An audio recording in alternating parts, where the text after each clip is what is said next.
अमृत महोत्सव 508 स्टेशनों में झाझा का नाम हटा देने, विलुप्त हो जाने पर झाझा के व्यवसायी, कर्मचारी, नेता, समाज सेवी, राजनीतिक प्रतिनिधि में सांसद जमुई लोकसभा चिराग पासवान पर काफी नाराजगी देखी जा रही है। जिला परिषद धर्मदेव यादव झाझा, जिला परिषद सदस्य प्रतिनिधि भाजपा पार्टी सदस्य राकेश कुमार सिंह, भाजपा वरिष्ठ नेता बीके सिंह चंदेल ने क्या कहा, देखें हमारी ग्राउंड रिपोर्ट। झाझा से ब्रह्मदेव प्रसाद यादव की रिपोर्ट। सफलबूत होगा, उनको चाहिए कि झाझा पर ज्यादा ध्यान दें। झाझा के विकास ये क्या किए हैं?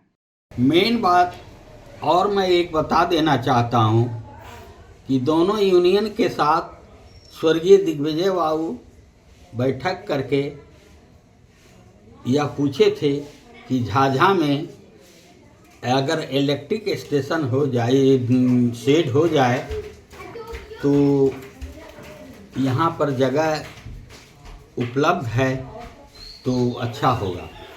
तो हम लोगों ने यह जवाब दिया था कि झाझा में माल गोदाम से लेकर के कोयला गोदाम तक पर्याप्त जगह है, जिसके बीच में मेमू शेड बनाया गया है।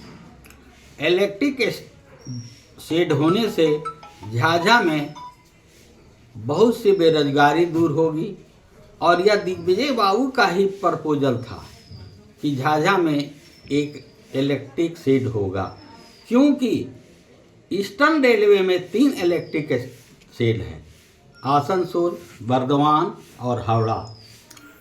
और ECR दानापुर डिवीजन में मुगल सराय के सिवा कहीं भी इलेक्ट्रिक शेड झाझा तक नहीं है। जो दानापुर डिवीजन बक्सर से आती है और झाझा में खत्म होती है, उस बीच में नहीं है, सिर्फ मुगल सराय में है इलेक्ट्रिक शेड। इसलिए मैं मांग करता हूं अपने माननीय प्रधानमंत्री से कि दिग्विजय बाबू का यह सपना भी पूरा किया जाए। और मैं जमुई विधायिका श्रेयश्री जी से भी यह अनुरोध करता हूं कि इस पर भी आप अमल करें कि झाझा को स्मार्ट स्टेशन बनाया जाए। इस टर्म में यह सुविधा मिले झाझा को और गिद्धौर को भी कुछ, यही मैं चाहता हूं। इसलिए आपको मैं यह बता देना चाहता हूं कि और सभी जो हमारे बीजेपी के और झाझा के जितने भी व्यापारी खुदरा संघ के लोग हैं और लोगों का स्टेटमेंट ले करके इसे न्यूज़ में चलाएं, जिससे हमारे प्रधानमंत्री और बिहार के अध्यक्ष माननीय सम्राट चौधरी एवं अन्य मंत्रीगण, रेल मंत्री महोदय देखें और झाझा को इस बार सौगात देने का और गिद्धौर को करें। जय हिंद, जय भारत, जय श्री राम। मैं आशा करता हूं कि माननीय प्रधानमंत्री, रेल मंत्री इस बार झाझा को अमृत महोत्सव स्टेशन में जोड़ने का कृपया करेंगे। यही हम लोगों का मांग है। मैं बीके सिंह चंदेल, भारतीय जनता पार्टी नेता, आपसे अपील करता हूं और मैं आशा रखता हूं कि हमारी और हम लोगों का, झाझा वासियों का यह मांग जरूर पूरा करेंगे। जय हिंद, जय भारत। भारत अमृत महोत्सव 508 स्टेशनों को जोड़ा गया, जिसमें झाझा एक जाने पहचाने स्टेशन है, लेकिन उसमें नाम नहीं जोड़ा गया, विलुप्त कर दिया गया। आखिर किन कारणों से, किनके वजह से, क्यों ऐसा हुआ? देखिए, राजनीति अपनी जगह है। पिछले 40 वर्षों में जो हमने देखा है, झाझा रेल नगरी के रूप में हावड़ा और दानापुर दोनों डिवीजन के बीच में विख्यात था। पिछले 40 वर्षों में लगातार डेटोरेशन हुआ है, लगातार जो है यहाँ गिरावट आई है और लगातार जो रेल नगरी के रूप में स्थापित था झाझा, उसमें जो है चीज़ों को हटाया गया। चाहे वो लोको शेड हो, चाहे वो एनपीओ शेड हो, चाहे वो माल गोदाम हो, जहाँ पूरे जमुई जिला का जो है कई तरह के गुड्स जो है उतरते थे। इस तरह से कई चीज़ें थी जो झाझा को रेल नगरी के रूप में स्थापित करती थी, वो सारा चीज़ जो है हटा लिया गया है। तो ये कोई बड़ी बात नहीं है, पिछले 40 वर्षों से तो यही हो रहा है। अगर इस बार स्टेशन नहीं बना तो इसमें कौन सी बड़ी बात हो गई। तो आपको ऐसा लग रहा है कि जो भी हुआ है अच्छा ही हुआ है? क्या सौतेला व्यवहार हुआ झाझा के लिए? मैंने तो कहा पिछले 40 वर्षों से सौतेला व्यवहार हो रहा है झाझा के साथ। जो भी प्रतिनिधि हुए हैं, जो भी लोकसभा के सांसद हुए हैं, उन्होंने मजबूती से कभी जो है झाझा के बारे में आवाज़ नहीं उठाई है। वरना लोको शेड गया था तो उसके बदले में, ठीक है, स्टीम इंजन का शेड था, उसके बदले में डीजल शेड हो सकता था, इलेक्ट्रिक शेड हो सकता था। झाझा के पास जितनी ज़मीनें हैं अभी, वहाँ पर तो एक बहुत बड़ी फैक्ट्री लग सकती है रेल से संबंधित। पूर्व में भी अब वर्तमान में झाझा को अच्छा प्रतिनिधित्व करने वाला सांसद नहीं मिला, जो आज के टाइम में जो विलुप्त किया गया झाझा का नाम अमृत महोत्सव में, इसका भी श्रेय जाता है वर्तमान सांसद का क्या? क्यों नहीं, हम तो कह रहे हैं कि पिछले 40 वर्षों में पता नहीं झाझा के साथ ऐसा क्या हुआ। इस पर जो है किसकी कुदृष्टि लग गई है, किसकी जो है गिद्ध दृष्टि लग गई है कि झाझा पिछले 40 वर्षों में लगातार जो है यहाँ कटौती हुई है। चाहे वो ट्रेनों की कटौती हो, चाहे वो किसी तरह के शेड बनने की कटौती हो, तमाम तरह की कटौतियाँ हुई हैं। यहाँ तक कि अभी तक एक जो है फुट ओवर ब्रिज जो है जो बनना था वो नहीं बन पाया है। जब एक साथ EMU ट्रेनें आती हैं तो लोग जो है इस पार से उस पार नहीं जा पाते, पता नहीं कितने लोगों की ट्रेन छूट जाती है।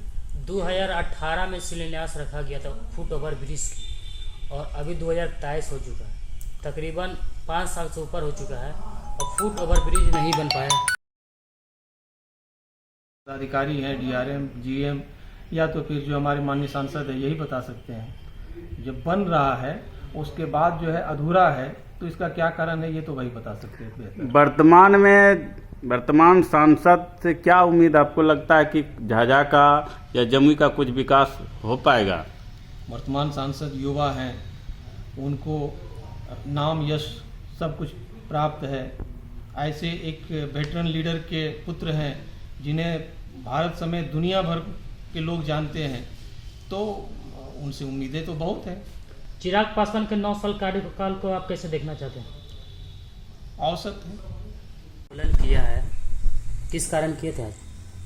आज झाझा के व्यापारी संगठन चैम्बर ऑफ कॉमर्स के बैनर तले चैम्बर ऑफ कॉमर्स के जितने भी वरिष्ठ सदस्य थे सबके साथ में आंदोलन नहीं किए, ये कहिए तो हम लोग झाझा के ओवरब्रिज जो बन रहा है झाझा रेलवे स्टेशन में, उसका निरीक्षण करने गए थे।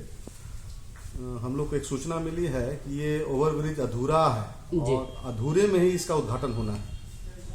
तो इसका हम लोग देखने गए थे क्या अधूरा है कि नहीं, और हम लोग जा करके पता किया तो ये पता चला रियल में डॉन प्लेटफार्म की तरफ ये ओवरब्रिज बना ही नहीं। और जब डॉन प्लेटफार्म पर ओवरब्रिज बना नहीं, इसका उद्घाटन माननीय सांसद के द्वारा होना है, क्योंकि उन्हीं के निधि से ये बना है। मैं माननीय सांसद महोदय से निवेदन करूंगा सबसे पहले तो ये उद्घाटन न करे इसका, क्योंकि आज से 20 वर्ष पहले भी हम लोग के साथ एक छलावा हुआ था। 20 वर्ष पूर्व में भी माननीय रेल राज्य मंत्री श्री दिग्विजय सिंह जी हुआ करते थे हमारे रेल राज्य मंत्री।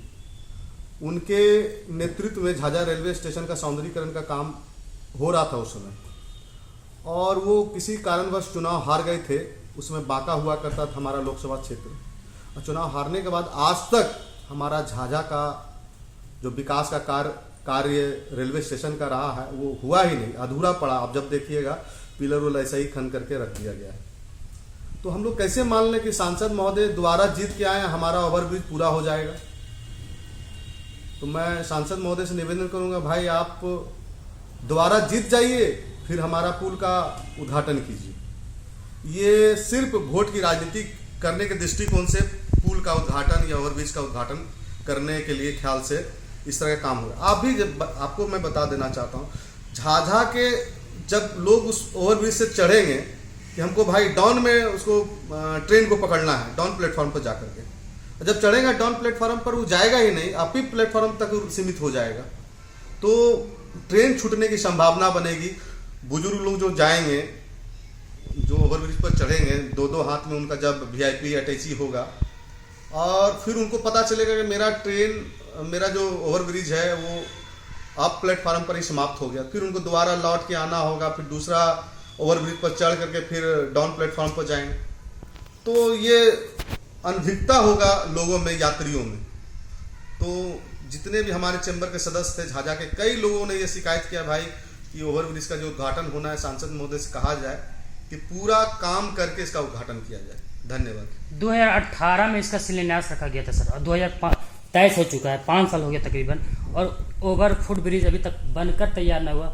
और सूत्रों के मुताबिक पता चला है कि इसका फुट ओवर जो ब्रिज है आधा अधूरा में सांसद महोदय उद्घाटन जो कर रहे हैं, तो उसके लिए क्या झाझा वासियों के फिर से लॉलीपॉप मिलने वाला है क्या? ये तो आपको मैंने बताया ना कि ये अगले वर्ष लोकसभा चुनाव होना है, इसको मद्देनजर रखते हुए सांसद महोदय इसका उद्घाटन कर रहे हैं। झाझा के लोगों को बता रहे हैं कि भाई हम पूरा ओवरब्रिज बना दिए, जबकि ऐसा है नहीं। तो साफ जाहिर है कि हम लोग के साथ छलावा हो रहा है। वर्तमान जो सांसद चिराग पासवान है, यहाँ का जनता जिस तरह सांसद यहाँ के लोगों को लॉलीपॉप दे रहे हैं, यहाँ का जनता भी लगता है लॉलीपॉप देंगे क्या? देखिए, उच्च सदन के सदस्य हैं हमारे सांसद महोदय जी, और झाझा जो लोकसभा, हमारा जम्मू जो लोकसभा है, उसमें से सबसे बड़ा योजना कहें तो वही ओवरब्रिज है जो उनके निजी कोष से बन रहा है, और वो भी अधूरा है। और 10 वर्षों के कार्यकाल में अगर बोले तो सिर्फ ओवरब्रिज हम लोग को नजर आ रहा है कि एक ओवरब्रिज यहाँ बनने जा रहा है। और कोई उद्घाटन योजना है उनके मन में हुआ है? बड़ा योजना तो कुछ नहीं है। उन्होंने जब यहाँ आए थे तो बोले थे कल कारखाने लगाएंगे, युवाओं की बेरोजगारी दूर करेंगे, तो एक भी कल कारखाना नहीं लगा है और ना ही युवाओं की बेरोजगारी दूर हुई है। इसका ही एक मुद्दा, बहुत बड़ा मुद्दा है। आने वाले समय में झाझा की जनता के साथ छलावा होना निश्चित है अगर पुल का उद्घाटन हुआ तो।